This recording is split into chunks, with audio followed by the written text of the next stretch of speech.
ও ভাই, ওই কালাচাঁদের বাড়িটা কোথায় জানিস? কি রে মারা, ব্যাপারে ছেলে এসে গালাগালি দিচ্ছি। মারছিস কেন রে মারা? মারছিস কেন? আমরা বুঝিস নি আগে মারা কি বললাম মারা? এই বোঝা না আগে মারা কি বললাম না। কি বলছে মারা? গান ভেঙে ওপর পাঠিয়ে দেবে।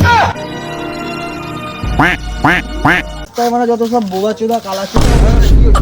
আরে মারা এ আবার কোদ দিল রে ওরা। ও আরে দাদা দেখুন না, একটা মানে লোকের অ্যাড্রেস জিজ্ঞেস করে চেক করে কেলা তো আমাকে মারা শুনি দাও। আরে ওরা ফেরা চোদা, ওরা মানে কিছু বোঝে না, আপনি আমাকে বলুন। আরে দেখুন না, একটা অ্যাড্রেস আমি যাবো একজনদের বাড়িতে, কালাচাঁদের বাড়িতে যাবো। আপনার কাছে কিছু আছে? হ্যাঁ ফোনে অ্যাড্রেস আছে আমার। একটু দেখান দেখান। এই তো। বাইনেসটা বাড়ান না। আরে এই তো। ও ও হ্যাঁ, এটা আমি চিনি চিনি চিনি, এ আমি চিনি। চলুন আমার সাথে চলুন। আপনি কি করবেন গিয়ে ওখানে? আরে আমার তো লুঙ্গির বিজনেস, পাইকারি মাল বেচবো বলে কথা বলতে যাচ্ছি। ও, চলুন চলুন। এই মারা কি বললি? আমার দাদুর লুঙ্গির তলায় ঢুকবি? শালা কালা চোদা, কালা চোদা তখন থেকে মারা লোকটাকে মারা এরকম করছিস মারা, ভালো লোকটাকে মারা। হ্যালো